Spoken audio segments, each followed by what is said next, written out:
giving you a lawful order, Captain! Shut it down now! And I am telling you, officer, your order is unlawful. The heat was a living entity. It pulsed from the skeletal remains of the old Bridgewater textile mill, a 5-story brick monolith on Barrow Street that had been silent for 30 years, a tombstone for a forgotten industry. Now, it was breathing fire.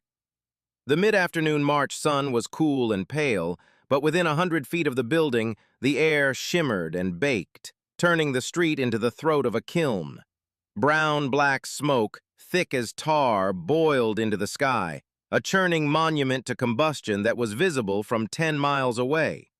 For Captain Marcus Thorne of the Bridgewater Fire Department, Engine 34, this wasn't just a fire, it was a problem of geometry and physics. At 46, Thorne possessed a stillness that was unnerving on a fire ground.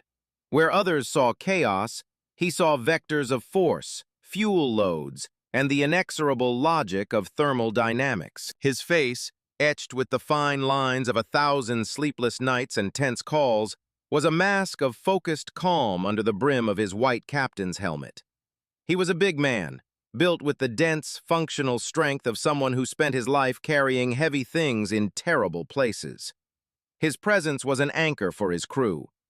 "Davis, get that master stream on the Delta exposure. I want a water curtain between us and the auto body shop. Now!" Thorne's voice was a low baritone, a practiced instrument that cut through the shriek of the pumper engines and the groan of dying timber without ever needing to rise to a shout.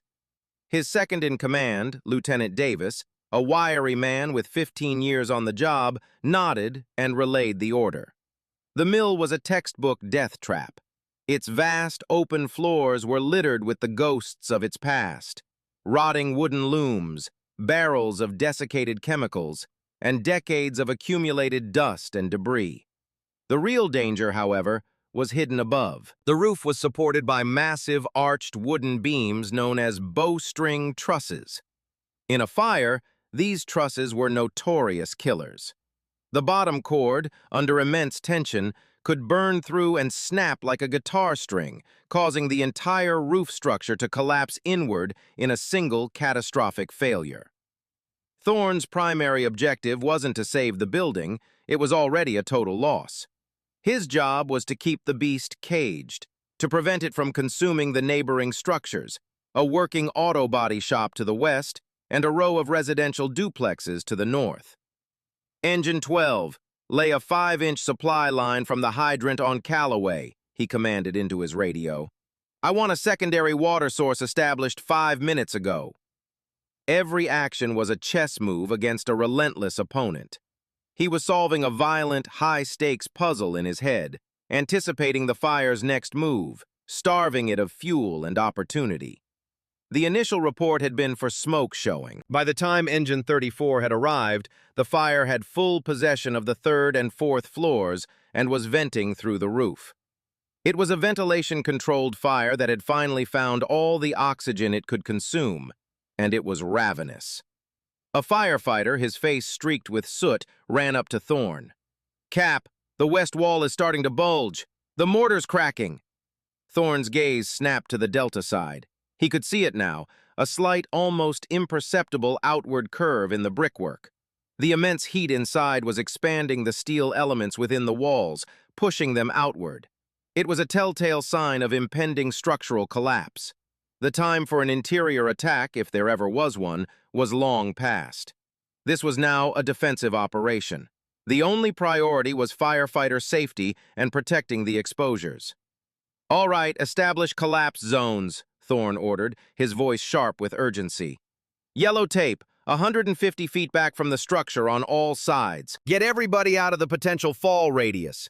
We fight this thing from the outside and we let it have the building." He felt a grudging respect for the fire. It was a powerful elemental force, and you didn't defeat it through brute force alone. You defeated it by being smarter, by understanding its nature and respecting its power. You gave it what it wanted, the derelict mill, to save what you could not afford to lose. As his crew scrambled to reposition the heavy hose lines and establish the safety perimeter, Thorne stood his ground, a solitary commander watching the battle unfold. The smoke swirled around him, carrying the acrid smell of burning history. In that moment, he was precisely where he was meant to be, a bulwark of order against the encroaching chaos. He was unaware that a different kind of chaos was just pulling up to the curb.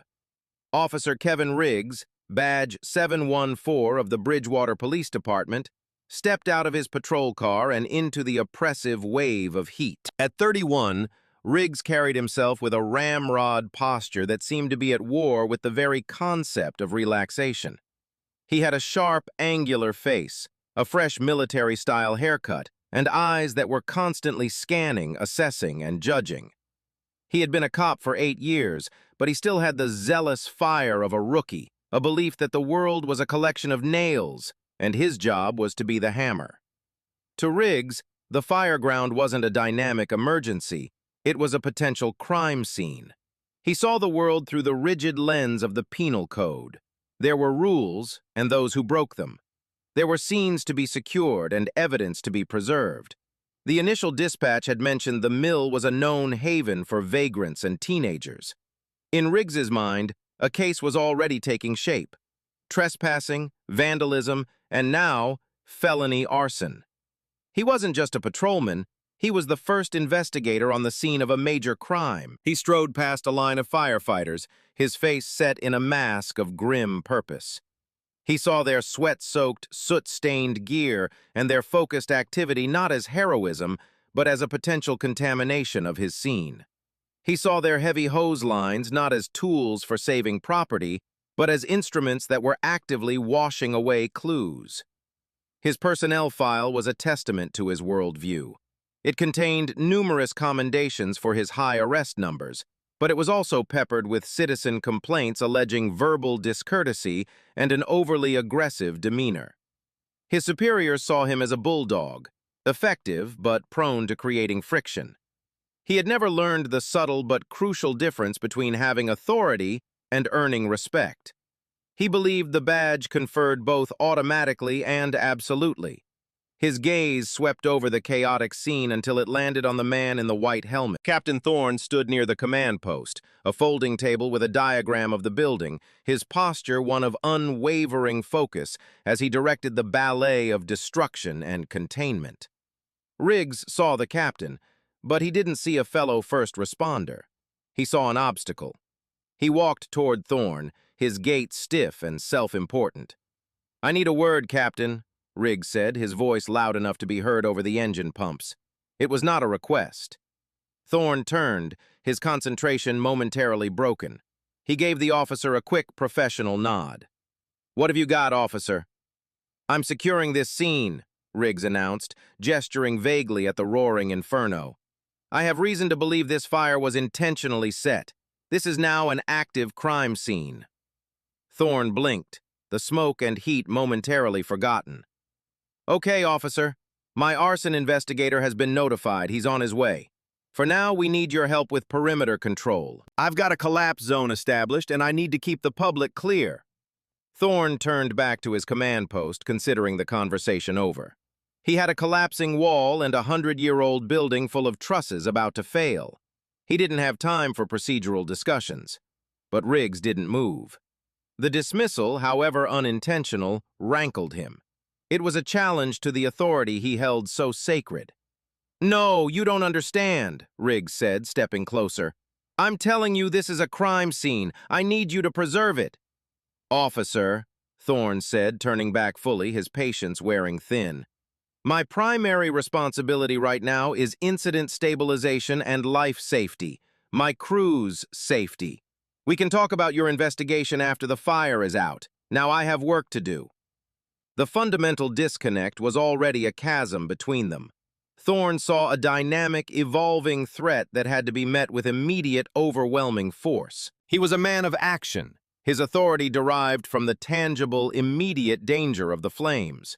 Riggs saw a static puzzle box that needed to be frozen in time. His authority derived from the abstract procedural demands of the law. On that patch of scorched asphalt, these two philosophies, one forged in fire and the other in the rigid text of the criminal code, were set on a collision course. And Riggs, blinded by his own sense of purpose, was about to hit the accelerator. "We need to open up the roof," Thorne said to Lieutenant Davis, pointing towards the north side of the structure, away from the collapsing west wall. "The fire has control of the attic space. If we don't vent it, we risk a flashover that could blow the east wall out towards the duplexes. We need to release those superheated gases and relieve the pressure."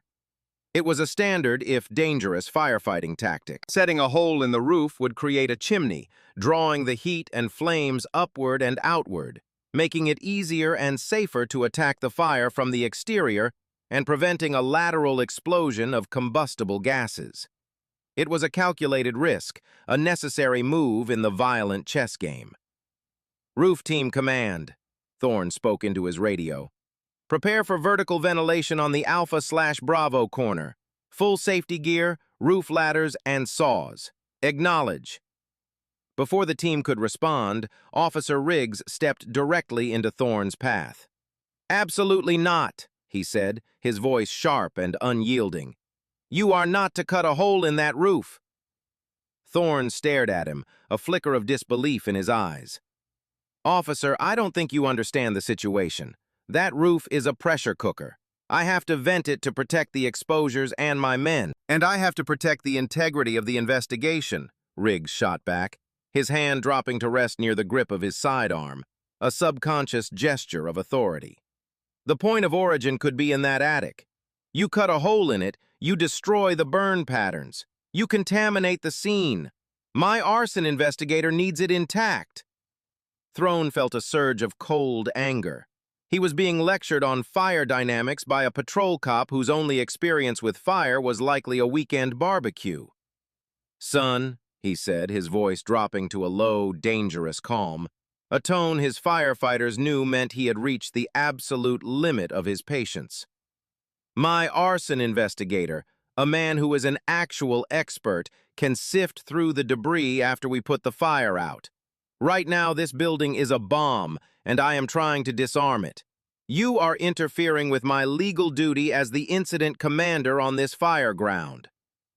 The words incident commander and legal duty seemed to have no effect on Riggs. In his worldview, his duty to investigate a potential crime superseded all other considerations. He saw Thorne's expertise not as a fact, but as an opinion, and one that conflicted with his own.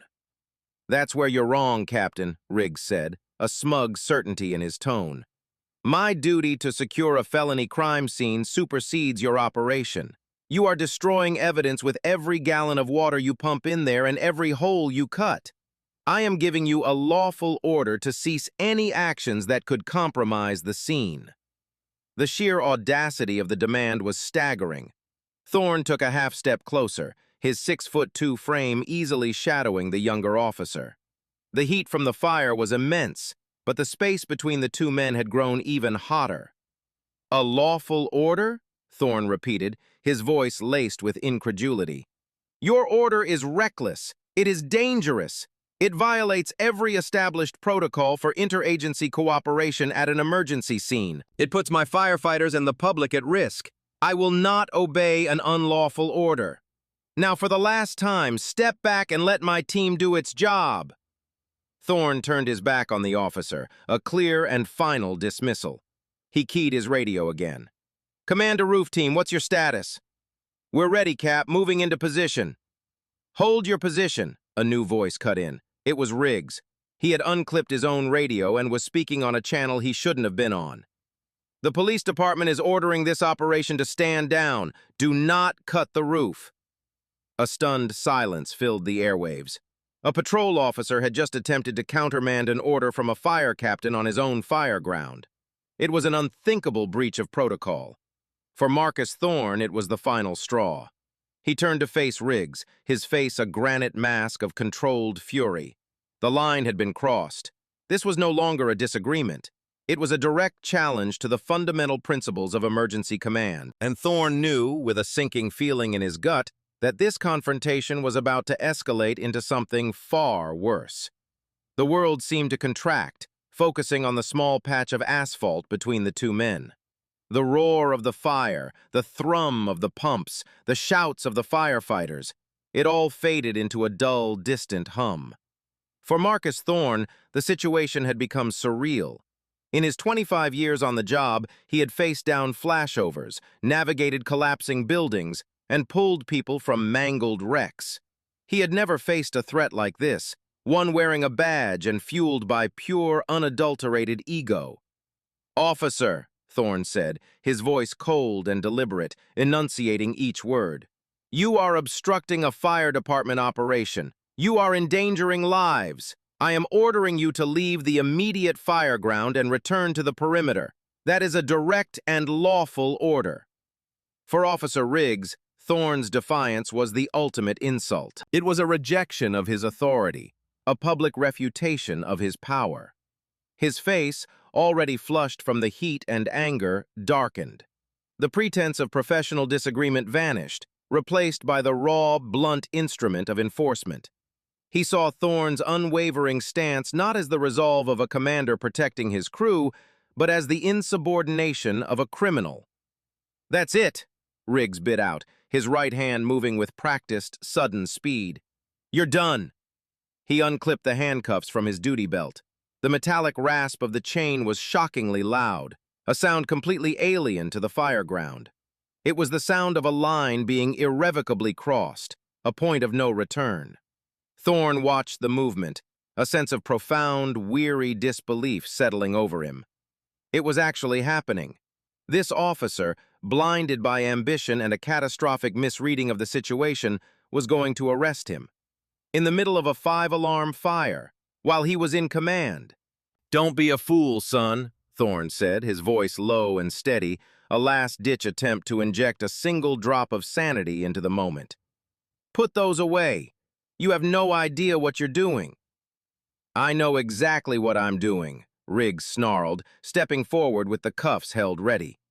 "I'm arresting you for felony obstruction of a governmental operation and interfering with a police officer. Turn around. Put your hands behind your back." The scene took on a slow-motion, nightmarish quality.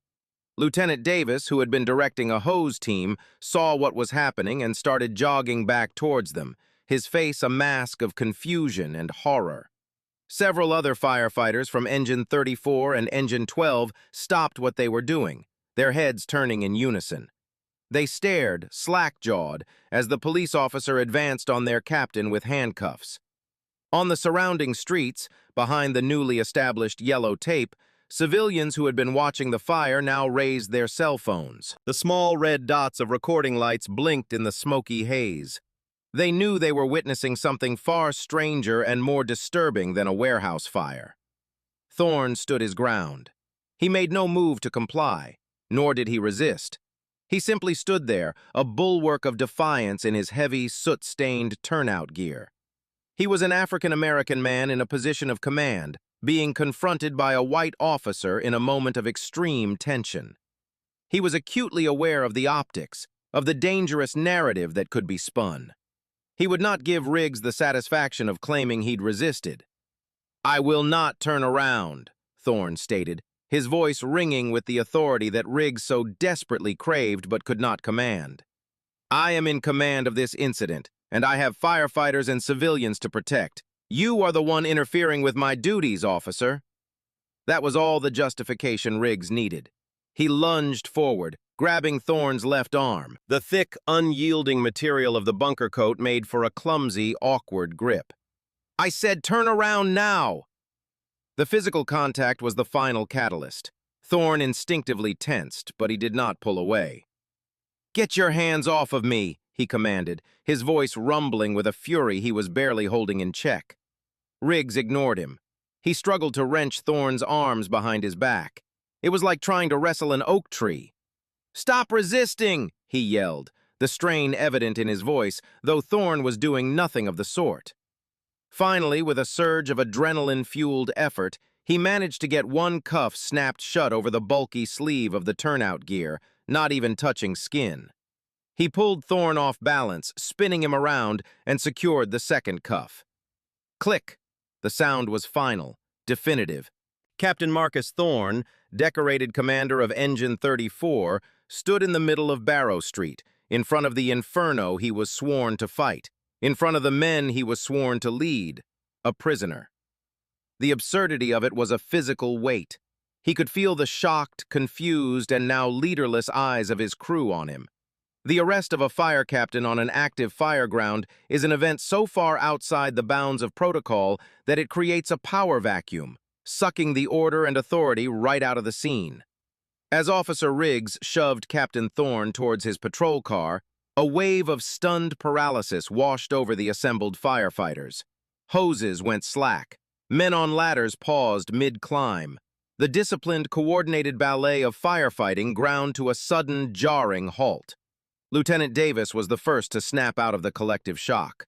A 15-year veteran mentored by Thorne himself, he was a steady and capable officer. But as he watched his captain, his mentor, being frog-marched away in handcuffs, for a critical few seconds, he was just a man watching his friend being taken down. Then, training and duty kicked back in with the force of a physical blow. He was now the highest-ranking fire officer on scene. He was in command. "Keep working, let's go!" Davis roared, his voice cracking with a mixture of rage and disbelief. "Deck gun, keep that water curtain on the Delta exposure. Roof team, back off! Get off that roof now! All units, nobody goes near that roof!" His voice galvanized the crews back into action, but the rhythm was broken. The seamless communication, the unspoken trust in a commander who saw the whole board, was gone. Davis was a good lieutenant, but he wasn't Thorne. He was reacting, not commanding.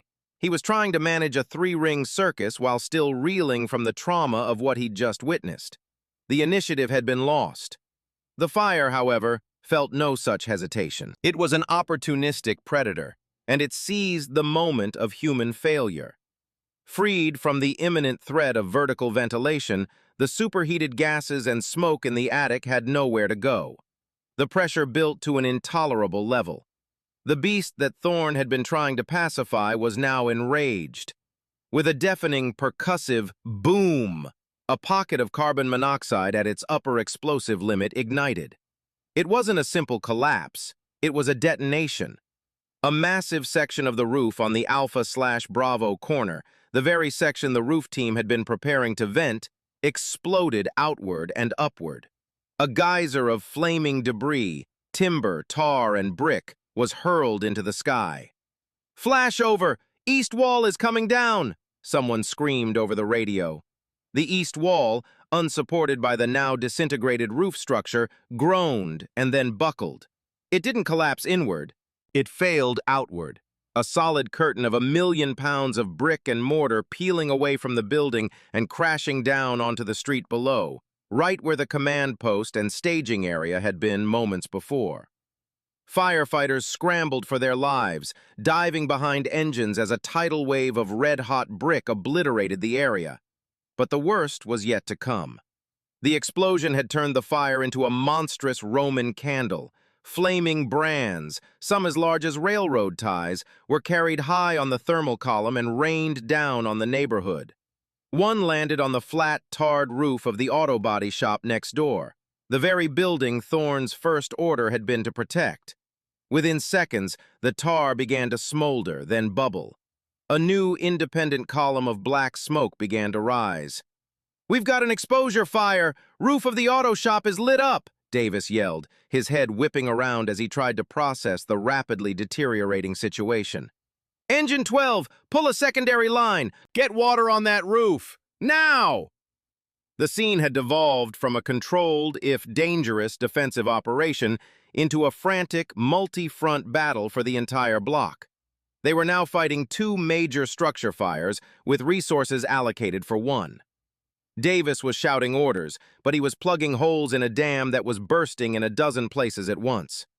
The catastrophic failure in leadership, imposed upon them by Officer Riggs, had just handed the fire its ultimate victory. The beast was now unchained.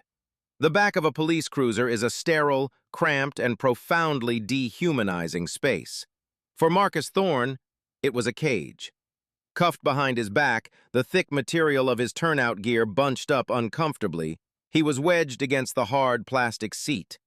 Through the metal grate separating the front and back, he had a perfect, horrifying view of the chaos he was no longer allowed to command. He saw the flashover. He felt the percussive blast, a violent shove against the patrol car, even from 100 yards away. He saw the east wall disintegrate and crash to the ground, a slow-motion avalanche of destruction. He saw his firefighters, his men, scrambling for cover. A wave of nausea and cold dread washed over him, a feeling worse than any fear he had ever felt inside a burning building. Were they all clear? Was anyone caught under that wall? He watched in agony as the flaming debris rained down, and he saw the first plumes of smoke rise from the roof of the auto body shop. No, he breathed, the word a prayer of despair. He had seen it coming. He had tried to prevent it. The vertical ventilation was the one move that could have stopped it, the one move he had been arrested for attempting to make. Every instinct, every fiber of his being screamed at him to act. He slammed his shoulder against the plexiglass partition, the impact jarring his entire body. "Officer, look!" he yelled, his voice muffled and distorted by the barrier. "The fire is spreading! You created this! You have to let me go! My men need a commander!" Officer Riggs, standing just outside the car and talking into his own radio, glanced back at the scene, then shot a look at Thorne in the rearview mirror.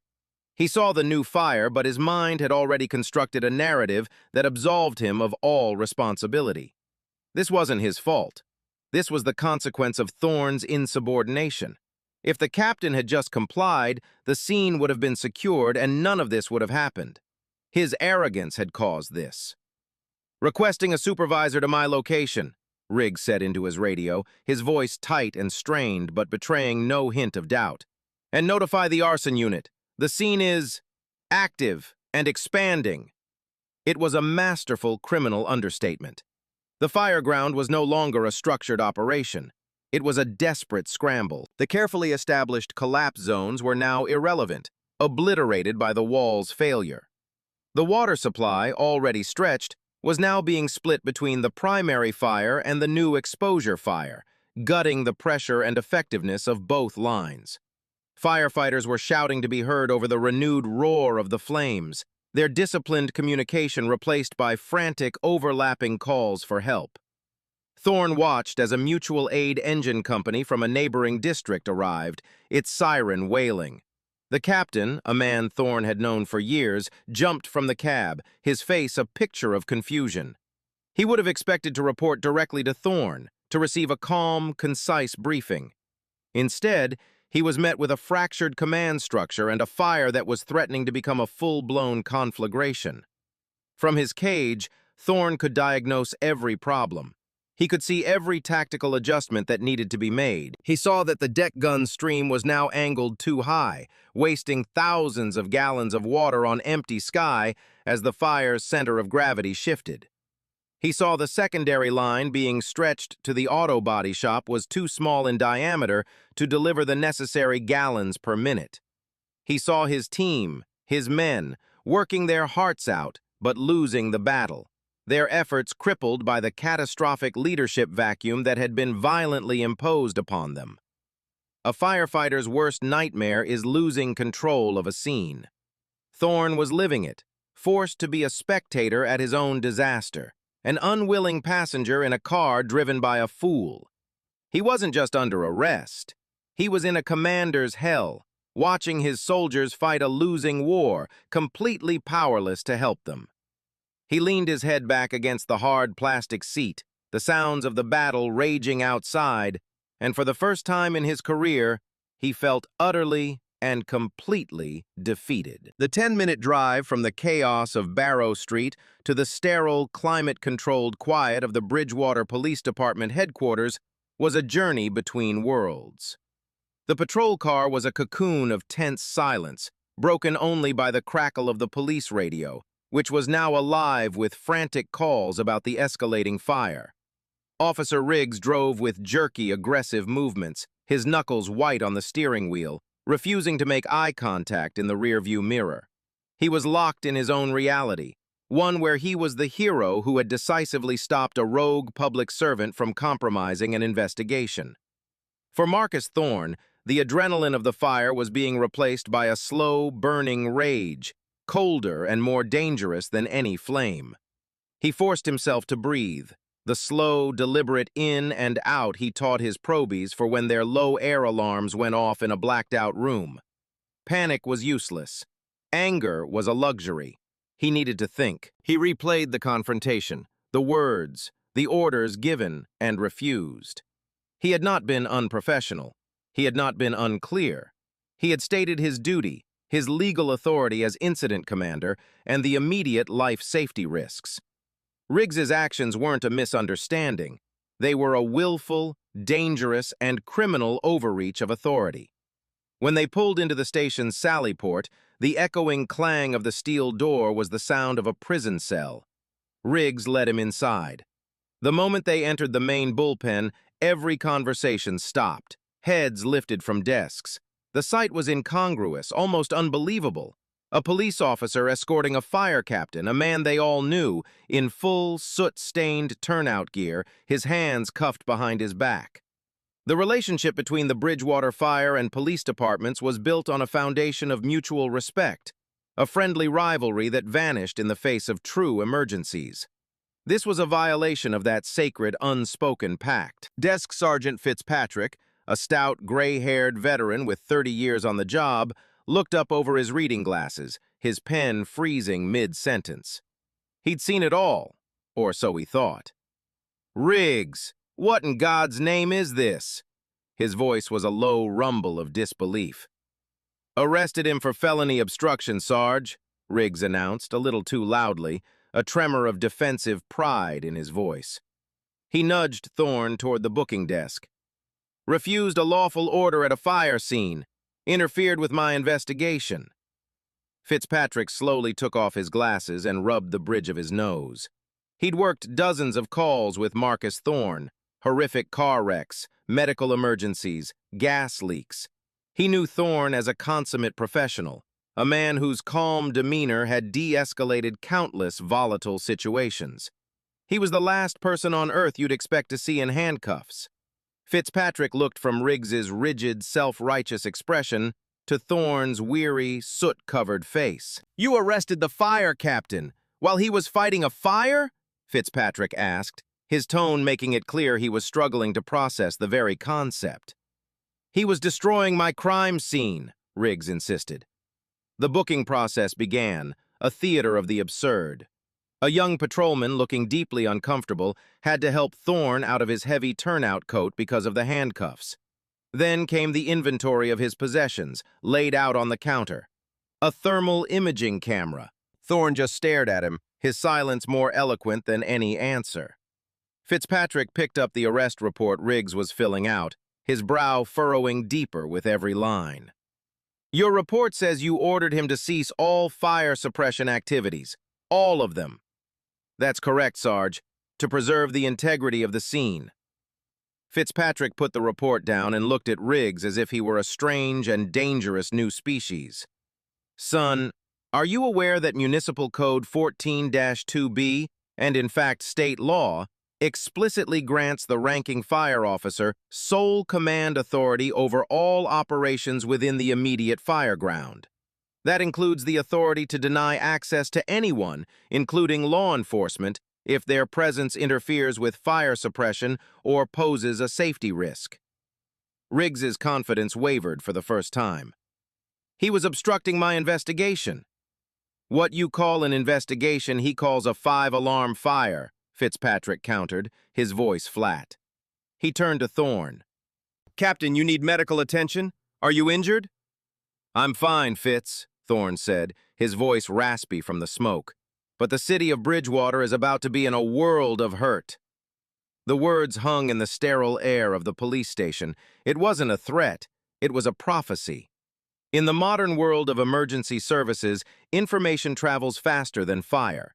The moment Officer Riggs's voice crackled over the police radio, stating he had one in custody and identifying the subject as the fire incident commander, The information spread through the city's emergency network like a jolt of high-voltage electricity. In the central dispatch center, a stunned silence fell over the room. The transmission was immediately flagged and escalated up the chain of command of both departments. At the fire scene, Lieutenant Davis, in a brief lull between directing hose lines, managed to get on his own radio to his battalion chief, a grizzled veteran named O'Connell, who was en route. "Chief, be advised, command has been compromised. Captain Thorne has been taken into custody by BPD. I've assumed command. The situation is deteriorating rapidly." Battalion Chief O'Connell nearly drove his SUV into a ditch. "Repeat that, Lieutenant. Say again your last transmission." "Sir, PD has arrested the captain on scene for obstruction." Within minutes, the news reached the highest echelons of both the fire and police departments. But more importantly, it reached the one organization built for moments precisely like this: the Bridgewater Firefighters Union, Local 228. Union President Jack Callahan was in a pension board meeting at City Hall when his phone buzzed with a priority text from the union steward for Engine 34. He excused himself, read the message, and his ruddy, good-natured face turned to stone. Callahan was a retired fire captain himself, a bulldog of a man who viewed his union members as his own family. An injury to one was an attack on all. The arrest of a captain on his own fire ground wasn't just an attack, it was a declaration of war. He made 2 calls, his voice low and furious. The first was to Fire Chief Patterson, informing him in no uncertain terms that the union was mobilizing its full legal resources and that the department better stand firm behind its captain. The second call was to a number on speed dial, one reserved for the most serious of situations. "Amelia, it's Jack. We have a 5-alarm emergency, and it's not a fire. I need you at the Central Precinct, now." Amelia Hayes was the union's secret weapon. She was a partner at a high-powered downtown law firm, a former prosecutor who had switched sides to specialize in civil rights and labor law. She was sharp, relentless, and possessed a formidable understanding of the intricate laws governing emergency services. She was known for her meticulous preparation and her merciless cross-examinations. She was, in short, the last person the city's attorneys ever wanted to see walking into a courtroom. She listened to Callahan's brief, enraged summary, and a cold, professional calm settled over her. "I'm on my way. Tell Thorne not to say a single word to anyone until I get there." While Hayes was en route, a parallel storm was brewing inside the police department. Riggs's supervisor, Sergeant Kowalski, had finally arrived at the fire scene to find an unmitigated disaster. The textile mill was a blackened, collapsing shell. The neighboring auto body shop was fully engulfed in flames. Fire companies from 3 surrounding towns were arriving as part of a massive mutual aid response. A clearly overwhelmed Lieutenant Davis was trying to coordinate a battle that had been lost an hour ago. "Where is Officer Riggs?" Kowalski demanded, his voice tight with dread. "He arrested our captain and left," Davis yelled back over the din. "Took him downtown." Kowalski's blood ran cold. He got back in his car and raced to the station. When he walked into the bullpen, he was met by the sight of Captain Thorne sitting on a bench in the booking area, still in his filthy uniform, a portrait of stoic dignity amidst the chaos. Sergeant Fitzpatrick met Kowalski's eyes with a look that said, "This is the biggest mess you've ever seen." The institutional gears were grinding into motion, no longer driven by the logic of the fireground, but by the cold, brutal calculus of liability, litigation, and damage control. The war horn had been sounded, and the first warrior was about to arrive. Upstairs, in the hushed, carpeted offices of the police department's command staff, the bomb had already gone off. Captain Miller, the watch commander, had been alerted by the dispatch supervisor's frantic call. His first move was to pull Officer Riggs's initial arrest report and his personnel file. Reading them together in the quiet of his office, he felt a familiar, sinking feeling of institutional dread. The arrest report was a masterwork of self-serving justification. Riggs's narrative painted a picture of an arrogant, uncooperative fire captain willfully destroying a felony crime scene, leaving him with no choice but to make an arrest to preserve the integrity of the investigation. It was filled with dramatic language, but was conspicuously thin on actual, verifiable evidence of a crime. Then there was the personnel file. Miller saw the commendations, the high arrest numbers that made Riggs look like a superstar on paper. But he also saw the pattern. A dozen citizen complaints over 8 years, mostly for excessive force during arrests, and what was diplomatically termed verbal discourtesy. Each complaint had been investigated by Internal Affairs and ultimately dismissed with a note about Riggs needing to improve his interpersonal communication skills. His superiors had seen him as a problem, but a productive one. They had managed him, not corrected him. Now that pattern of behavior had culminated in a disaster that could no longer be dismissed with a quiet note in his file. Miller wasn't a fool. He knew this was a ticking time bomb, and Riggs had just lit the fuse and handed it to the city. He picked up his phone and called Police Chief Daniels at home. The chief listened in stony silence as Miller laid out the situation. A 5-alarm fire now threatening an entire block, a neighboring business destroyed, and a decorated fire captain in his booking cell, arrested by one of his most problematic officers. Get Riggs off the street, put him on desk duty pending an IA investigation, and find out where the hell his supervisor was, the chief ordered, his voice tight with fury. I'm on my way in. Miller then summoned Riggs to his office. The young officer walked in, still buzzing with the adrenaline of the confrontation, his posture radiating self-importance. He believed he was about to be commended for his decisive action. Explain this to me, Riggs, Miller said, his voice dangerously quiet as he tapped the arrest report. From the beginning, and don't leave a single detail out. Riggs recounted his version of events, framing himself as the lone defender of the law, thwarted at every turn by an uncooperative fire captain. But as Captain Miller began to cross-examine him, his narrative began to fray at the edges.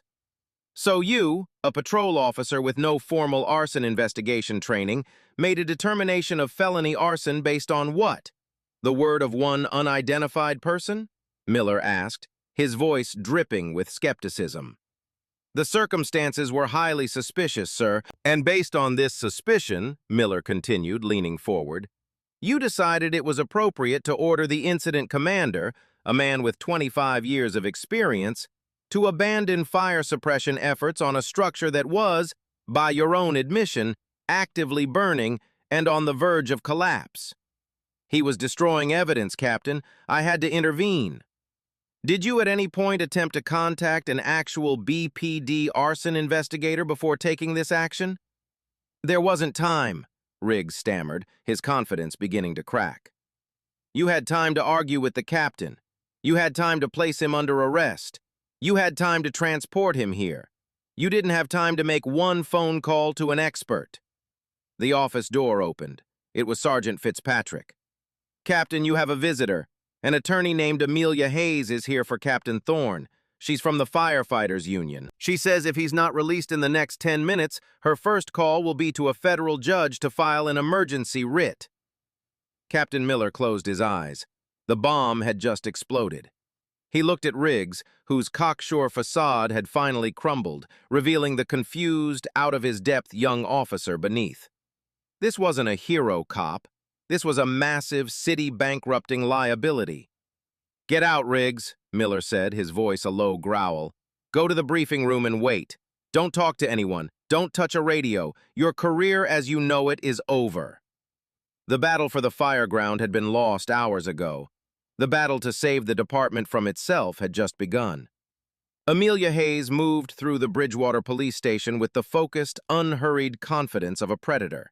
She was dressed in a perfectly tailored navy pantsuit, her briefcase held firmly in one hand. She didn't look angry. She looked energized, as if the sheer audacity of the situation was a challenge she relished. Her presence seemed to suck the air out of the bullpen. Officers instinctively sat up straighter, their conversations dying down. Sergeant Fitzpatrick, looking profoundly relieved, led her to a small glass-walled conference room where Captain Thorne was waiting. The sight of him, a decorated captain, a man she knew and respected, covered in the soot of a battle he'd been pulled from, sitting in a police station like a common criminal, sent a fresh wave of cold determination through her. "Marcus," she said, her voice calm and professional as she set her briefcase on the table. "Jack Callahan called me. Let's get you out of here. Tell me everything, from the moment the officer arrived." Thorne recounted the events, his voice a low, tired monotone. He wasn't emotional. He was a commander giving an after-action report, sticking to the facts, the orders, the responses. He detailed Riggs's demands, his own explanations of the fire dynamics and his legal responsibilities, and the final, unbelievable moment of the arrest. Amelia listened, her pen flying across a legal pad. She asked clarifying questions, sharp and precise. Did he ever identify what specific crime he was investigating, other than a vague assertion of arson? Did he make any attempt to contact a supervisor or an arson investigator before demanding you stop your operations? Were there any other officers present who witnessed your conversation? When he finished, she closed her notepad. "This is outrageous, but legally it's simple," she said, her voice firm. His order to cease fire suppression during an active emergency, especially one with a clear and present danger of structural collapse, was patently unlawful. An order isn't lawful just because an officer gives it. It has to be constitutional and based on legitimate law enforcement objectives. This was neither. Therefore, your refusal to obey it cannot constitute obstruction. The arrest is invalid on its face. It's a false arrest, pure and simple. She stood up. "Wait here, this won't take long." She walked out of the conference room and straight to the office of Captain Miller, who was now on the phone with the city attorney's office, trying to explain an indefensible situation. Amelia didn't knock. She just walked in and stood there, her arms crossed, until he finished his call. "Captain Miller," she said, her tone leaving no room for pleasantries. "I am Amelia Hayes. I represent Captain Marcus Thorne. I have reviewed the preliminary facts, and it is my legal opinion that Officer Riggs has committed a Class D felony by unlawfully interfering with a firefighter engaged in their duties. In addition to the tort of false arrest and multiple civil rights violations under the First, Fourth, and 14th Amendments. You are currently holding a decorated fire captain against his will without valid cause, while his fire department is still engaged in a multi-agency conflagration downtown." Miller, a man used to being in control, found himself completely on the back foot. "Ms. Hayes, we are still gathering the facts." "The facts are clear," she cut in, her voice like ice. "Here is what is going to happen. You are going to release Captain Thorne immediately and unconditionally. You will not process the charges. His personal effects will be returned to him, and he will be provided with a police escort back to his fire station or the command post, whichever he prefers. If these things do not happen in the next 5 minutes, I will be filing an emergency writ of habeas corpus with a federal magistrate, along with a request for an immediate injunction against the city for unconstitutional policies and a personal civil rights lawsuit against Officer Riggs and the city of Bridgewater that will make your collective heads spin. Am I clear?" The captain stared at her. He saw no bluff, no room for negotiation. He was a career police officer who knew a losing fight when he saw one. He had spent the last 20 minutes on the phone with a flustered city attorney who had advised him to mitigate the damage. Amelia Hayes was offering him the only off-ramp available. He picked up his desk phone. "Fitzpatrick, release Captain Thorne, return his property. Uncuff him and bring him to my office. Now." 30 minutes after Amelia Hayes had walked into the station, Captain Marcus Thorne walked out. He was a free man, the absurd charges already evaporating into the ether of bureaucratic damage control. The advocate had arrived, and the institutional walls had crumbled before her. The next morning, under a cold, gray sky that mirrored his mood, Marcus Thorne drove back to Barrow Street. He needed to see it. He needed to stand on the ground where his command had been shattered and witness the full consequences of Officer Riggs's actions. The street was no longer choked with fire engines and police cars. It was eerily quiet, a block-long tomb cordoned off with yellow tape that fluttered in the breeze. The air still carried the damp, sour smell of a cold fire. What was left of the Bridgewater textile mill was a blackened, skeletal ruin. The roof was completely gone. The west and east walls had collapsed, leaving a mountain of charred timber and twisted steel in the building's footprint. It looked like a city after a bombing raid. The neighboring auto body shop, the exposure he had fought to protect, was a husk. Its roof had burned through and collapsed, and its contents, cars, tools, lifts, were a melted, waterlogged mess. A family's business, a lifetime of work, had been incinerated because of one man's ego. Battalion Chief O'Connell was there, along with the city's lead arson investigator, a veteran BPD detective named Corrigan. Unlike Riggs, Corrigan was a quiet, methodical professional whom Thorne had worked with and respected for years. Corrigan was walking the perimeter, his expression grim, his hands in his pockets. "Marcus," O'Connell said, clapping a heavy hand on Thorne's shoulder. "Hell of a thing yesterday. You holding up?" "I'll be fine," Thorne answered, his voice flat, his eyes fixed on the wreckage. "What's the verdict, Corrigan? Did you find Riggs's master criminal?" Corrigan let out a bitter, humorless laugh. "I found a whole lot of nothing, Marcus, which is exactly what I expected to find. The kid's theory was based on, well, on nothing. The point of origin was in a pile of debris on the second floor, right below a section of roof that had been leaking for years. We found a dozen empty butane cans and spray paint cans. Some kids were likely in here huffing, got careless with a lighter. It was a tragic, stupid, straightforward accident." He kicked at a piece of charred debris. "The thing that kills me is if he'd just let you do your job, we might have been able to confirm that definitively. You might have been able to hold the fire to the second and third floors. We could have saved some of the structure, preserved the point of origin. But the flashover, the collapse, the sheer volume of water we had to dump on it from every direction for 6 hours. Everything is either pulverized, buried under a ton of brick, or washed into the damn storm drain." Corrigan looked Thorne directly in the eye, his own frustration palpable. "Riggs didn't preserve a crime scene. He created a scene so contaminated that I can't officially rule out arson, even though I know damn well that's not what happened. He handed the insurance company a perfect excuse to deny the claim. He didn't preserve evidence. He guaranteed a proper investigation would be impossible." The irony was staggering. In his zealous, misguided quest to play detective, Officer Riggs had created the very ambiguity he claimed to be preventing. His interference had not only resulted in the complete destruction of the primary structure and the neighboring business, but it had also rendered a competent investigation impossible. Thorne felt a cold fury settle deep in his gut. This was the tangible result of Riggs's arrogance. A family had lost their business. The city had expended enormous resources in mutual aid from 3 different towns. 24 firefighters had been put at unnecessary risk by the flashover and collapse, all because one officer couldn't stand being told no, couldn't see beyond the narrow confines of his own perceived authority. He spent another hour at the scene, talking with O'Connell and Corrigan, his mind automatically performing the post-incident analysis he would normally write up in a report. He saw every tactical failure that had been forced upon his team after he was removed. He saw the ghost of the fire that could have been contained. He was looking at the anatomy of a failure, a disaster born not of accident or nature, but of a single catastrophic human decision. That afternoon, Marcus Thorne met with Amelia Hayes and Union President Jack Callahan at the local 228 Union Hall.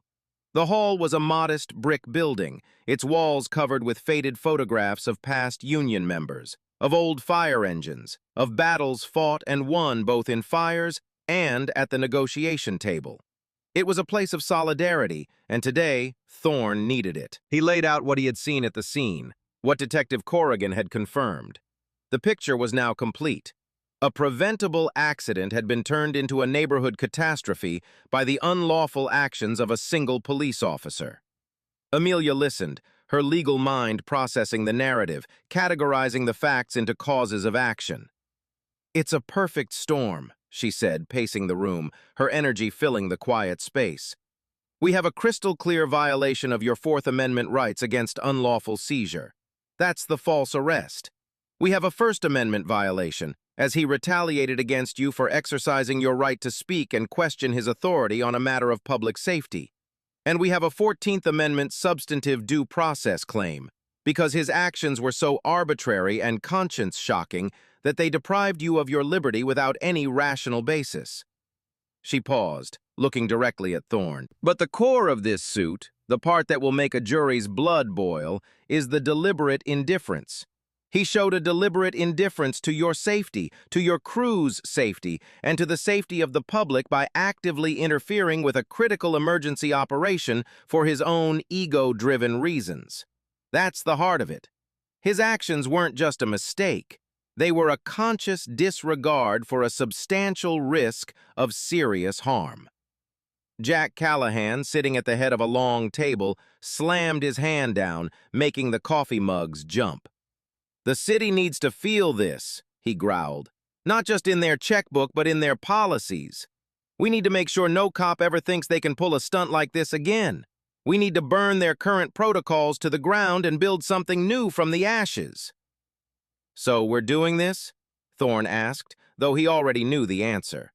The question was a formality, a final acceptance of the new battle he now had to fight. "We're doing this," Amelia confirmed, her voice resolute. "The complaint will name Officer Riggs individually for his actions and the city of Bridgewater for its failure to adequately train and supervise its officers. His personnel file shows a clear pattern of behavior that the department ignored until it blew up in their face. That's a textbook failure to train claim." She stopped pacing and looked at both men. "But we need to be clear about our goals. This isn't just about getting a payout for you, Marcus. We're not just asking for damages. We are demanding a court-ordered change in policy. We're going to force them to create a new, clear, and unambiguous protocol for interagency command at emergency scenes. We are going to force them into mandatory joint training for all police and fire personnel. We will settle for nothing less." Standing in the Union Hall, surrounded by the ghosts of firefighters who had come before him, Marcus Thorne felt the weight of his decision settle. This was no longer just his fight. It was a fight for every firefighter, every paramedic, every first responder who had ever been bullied, obstructed, or endangered by a police officer on a power trip. He was fighting for the very principle of command, for the idea that in the chaos of an emergency, competence must always trump ego. The seeds of a lawsuit, sown in the ashes of the Bridgewater textile mill, were about to take root. 3 days after the lawsuit was filed in federal court, the story broke. A local news station, tipped off by a source inside the fire department, ran a segment on the 6 o'clock news. They had a reporter standing in front of the yellow-taped ruin of the mill, narrating the bizarre events of Captain Thorne's arrest. More devastatingly, they had cell phone footage. It was shaky and pixelated, shot from across the street, but it was undeniably clear. A uniformed police officer forcing a uniformed fire captain into the back of a patrol car while the building burned furiously in the background. The story was an instant sensation. It was picked up by national news outlets and went viral on social media. The image of a firefighter being arrested while doing his job was a powerful, visceral symbol of authority gone wrong. For the city of Bridgewater, it was a public relations nightmare.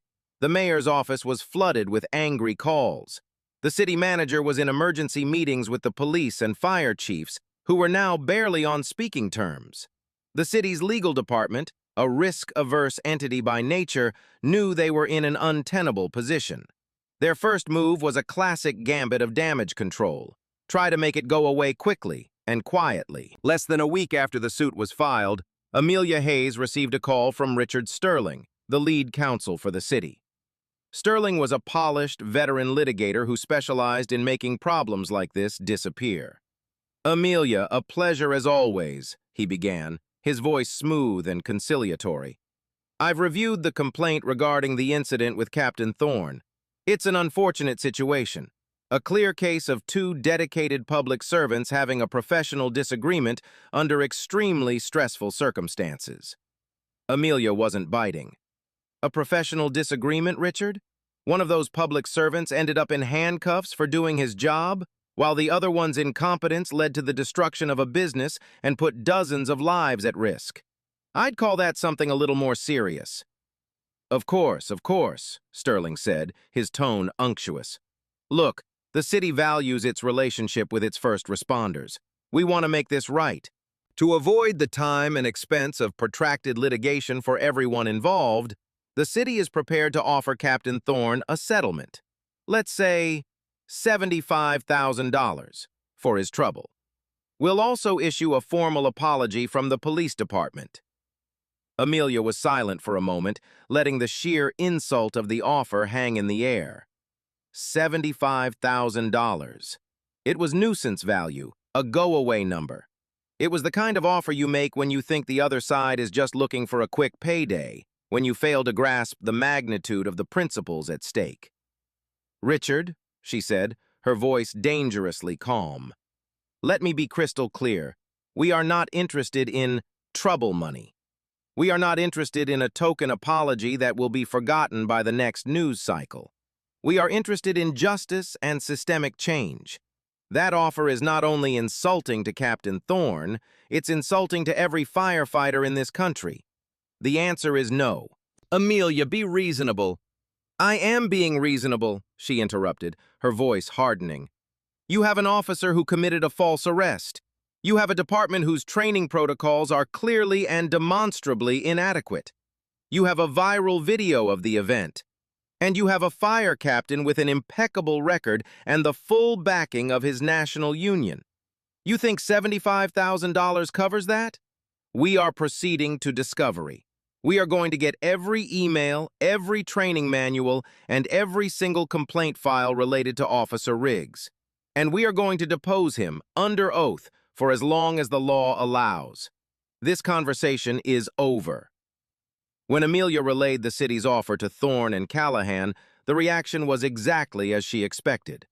Thorne just shook his head in disgust.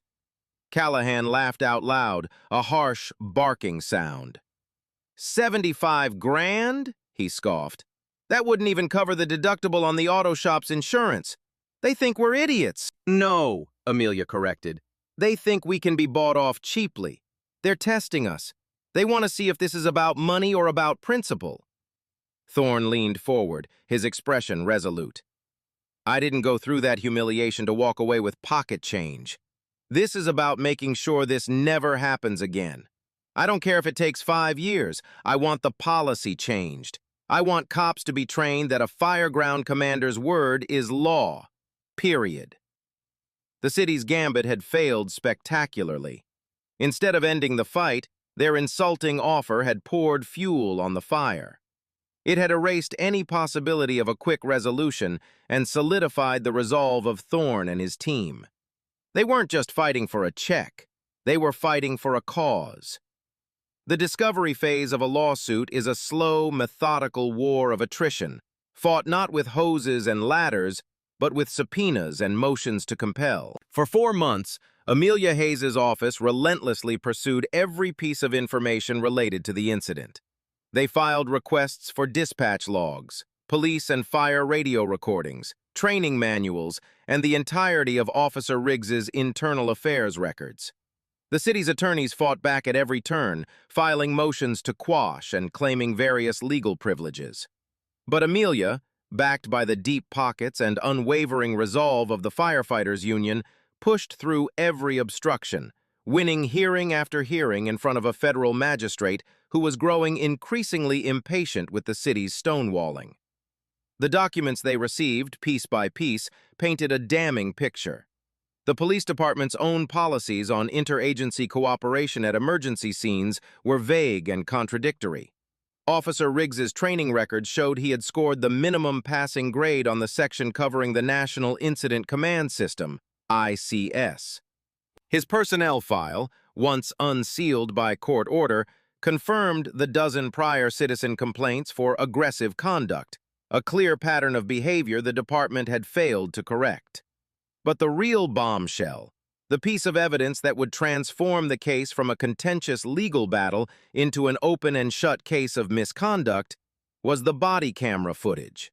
The city had fought with every legal tool at its disposal to keep the footage under wraps, claiming it was part of an ongoing internal investigation and exempt from disclosure. But the federal magistrate was not impressed. He ordered it turned over immediately, threatening the city's legal department with sanctions for their delay tactics. Amelia, Thorne, and Callahan gathered in a conference room to watch it for the first time. The footage began with Riggs in his car arriving at the scene. The audio captured his breathing, heavy with excitement. "Looks like a big one," he muttered to himself, a chilling preview of his mindset. He wasn't seeing a tragedy, he was seeing an opportunity. The camera's unblinking eye recorded everything from his perspective. It showed him striding past firefighters, ignoring a lieutenant who tried to give him a situation report, his gaze fixed on the burning mill with an unnerving intensity. Then came the confrontation with Thorne. The camera captured Thorne's calm, professional demeanor, his clear and repeated explanations of the tactical situation. "Son, this building is a bomb, and I am trying to disarm it." The words were clear, his tone firm but not aggressive. In stark contrast, the footage exposed Riggs's escalating agitation. His voice grew louder, his interruptions more frequent. The camera's microphone picked up his side of a radio conversation with dispatch where he grandiosely announced he was securing a potential felony arson scene, a declaration based on no evidence whatsoever. The most damning portion was the arrest itself. The camera showed Thorne standing his ground, not moving, not threatening. It then recorded Riggs shouting, "Stop resisting!" while the visual evidence showed absolutely no resistance. The lens jerked and bounced as Riggs struggled to cuff the much larger man, making his actions look more like an uncoordinated assault than a controlled arrest. It captured Lieutenant Davis's desperate pleas to stop, which Riggs completely ignored. But the final, devastating blow was the aftermath. After placing Thorne in the car, Riggs walked back toward the fire. The camera was still running. It recorded the roof exploding in a flashover. It recorded the flaming debris raining down. It recorded the auto body shop catching fire. It recorded firefighters scrambling in confusion. And it recorded Officer Kevin Riggs standing there doing nothing. He made no effort to help. He made no effort to assist with traffic or crowd control. He was a passive observer, watching the disaster he had precipitated unfold, his face a mask of grim, vindicated satisfaction. He had won his power struggle, and the consequences were irrelevant. When the video ended, the conference room was silent. Thorne stared at the blank screen, his jaw tight. Callahan let out a long, low whistle. My God. He recorded his own crime. Amelia Hayes was already on her laptop drafting a new motion. "This changes everything," she said, her voice electric with a litigator's excitement. "This isn't just evidence anymore. This is the entire case. The body camera, a tool intended to promote police accountability, has become our star witness."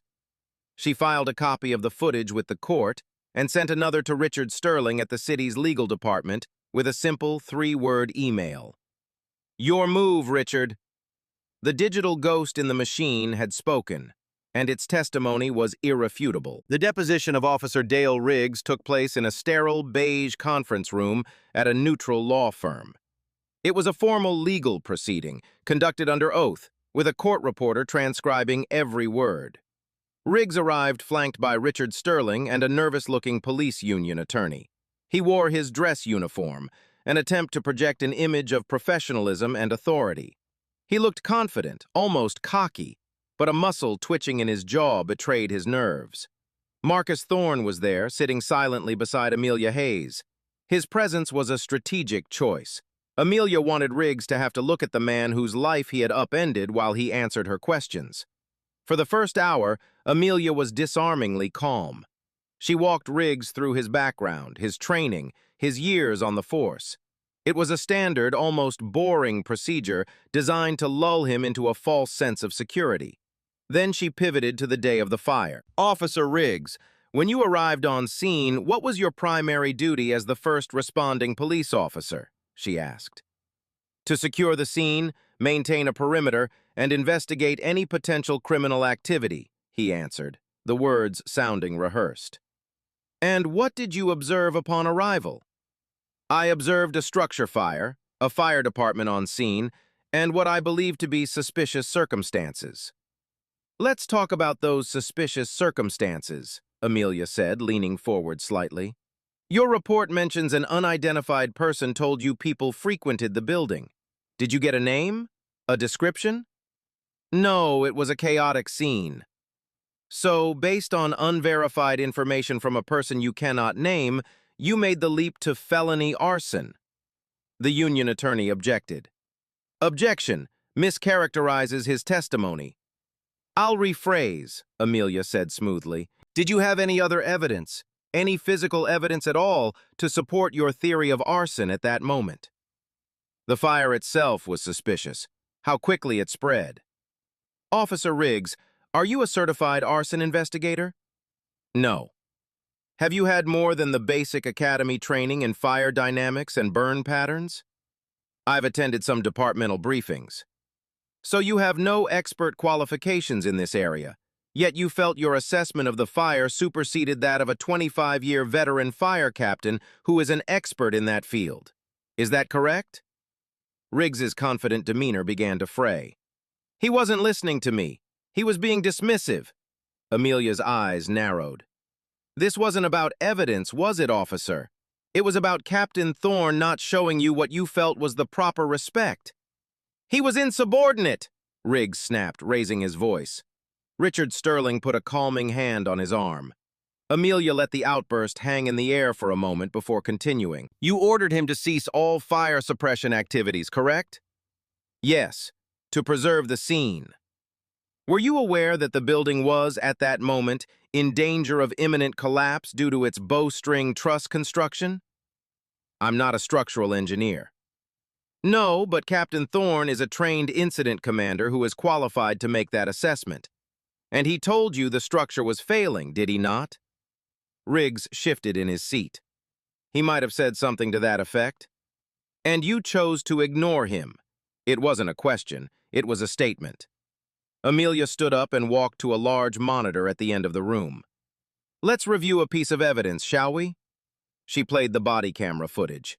The room was silent as they watched the entire confrontation play out. They watched Riggs yell, "Stop resisting!" at a stationary man.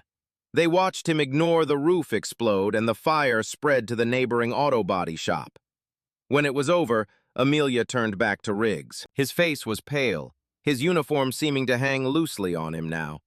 Officer Riggs, she began, her voice cold and precise. Your body camera shows Captain Thorne standing perfectly still when you accuse him of resisting. Can you explain that discrepancy? Silence. It shows you standing idly by, watching the fire spread to an adjacent property after you arrested the one man on scene legally responsible for preventing that. Can you explain why you made no effort to assist? Silence. Can you explain to me, Officer Riggs, how arresting a fire captain and allowing a fire to spread to a second business helped you preserve evidence for your arson investigation? Riggs looked to his lawyers for help, but they could offer none. He was trapped by his own words, his own actions, all captured on his own camera. He shouldn't have defied my order, he finally stammered, his voice barely a whisper. Amelia walked back to the table and sat down. She looked directly at him, her gaze unflinching. One final question, officer. At any point during this entire incident, did it ever occur to you that you might have been wrong? The deposition was over. Riggs's defense, his justifications, his entire professional identity had been systematically deconstructed under the harsh glare of the truth. His own testimony had confirmed he was driven not by procedure or evidence, but by a bruised ego and a fatal misunderstanding of his own authority. The day after Riggs's deposition, the city's legal department went into full-blown panic mode. Richard Sterling had the transcript on his desk, and it read like a confession.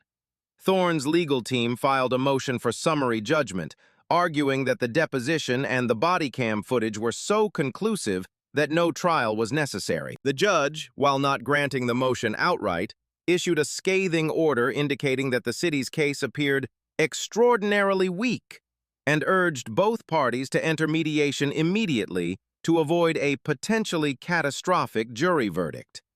The mediation was the last stop before a trial. It was a formal settlement conference presided over by a neutral third party, a retired federal judge named Wallace. The city's team came armed with risk assessments and actuarial tables. Amelia Hayes came armed with the body camera footage on a laptop, Riggs's deposition transcript in a thick binder, and Captain Marcus Thorne, dressed not in a suit, but in his immaculate Class A fire department dress uniform, his medals gleaming on his chest. His presence was a quiet, powerful statement. The morning session was a presentation of cases. Sterling argued that it was a case of miscommunication under pressure, a mistake made in good faith. He made a new settlement offer. The number had changed dramatically. The city is prepared to offer Captain Thorne a settlement of $2 million, Sterling announced. Judge Wallace, a shrewd old jurist, listened patiently. Then he turned to Amelia. She didn't make a counteroffer. She didn't argue legal theory. She simply stood up and played the body camera footage for the judge. She let the unblinking witness tell the story.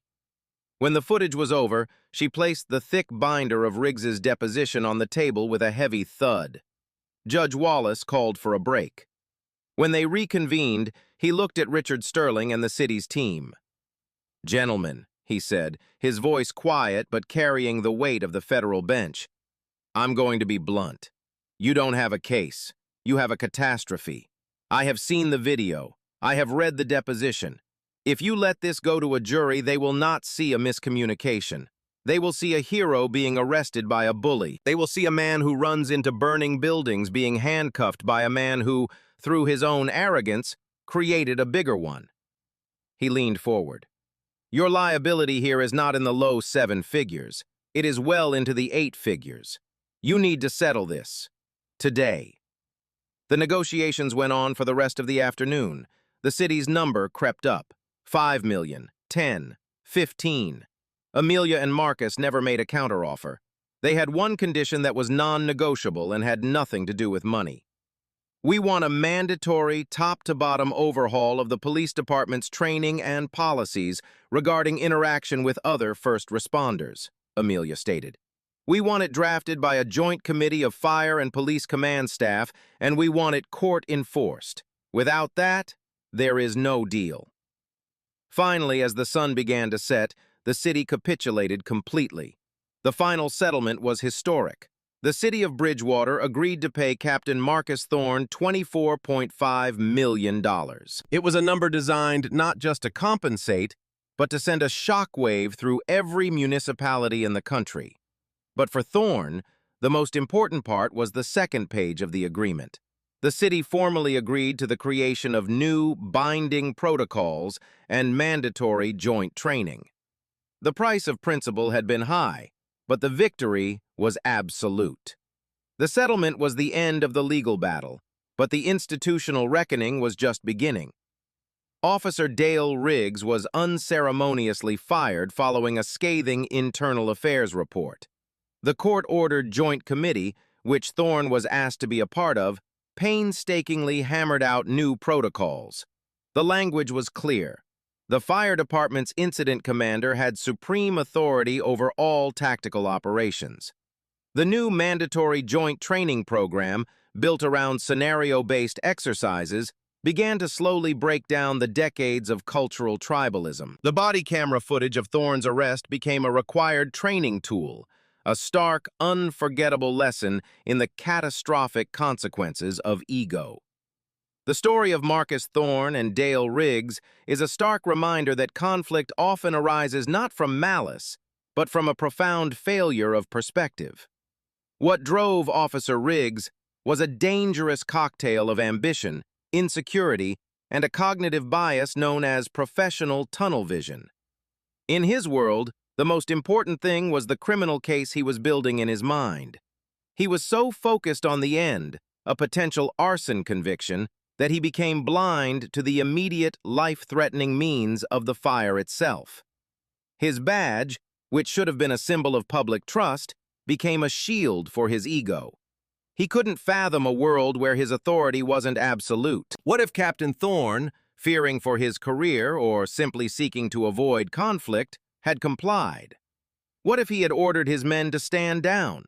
The flashover would have happened sooner, the collapse would have been more severe, and the lives of his firefighters, forced to stand by and watch, would have been put at an even greater risk. Compliance would have been the easy path, but it would have been a path leading to certain disaster and an unforgivable dereliction of his duty. His defiance was not an act of ego, it was an act of profound responsibility. The lesson here transcends the uniforms. It is a lesson about the nature of true authority versus the performance of power. Harding performed power. Thorne exercised authority, an authority born not from a badge, but from competence, experience, and an unwavering commitment to his primary mission. This story is a testament to the idea that sometimes the most courageous act is to professionally, calmly, and firmly say no. It is about the quiet hero who does their job correctly under pressure, even when the personal cost is immense. It is about the integrity of the mission being more important than the convenience of compliance. What did you take away from Captain Thorne's decision? Have you ever been in a situation where you had to choose between what was right and what you were told to do? Let us know your thoughts in the comments below. Your engagement helps support the channel and allows us to continue telling these important stories.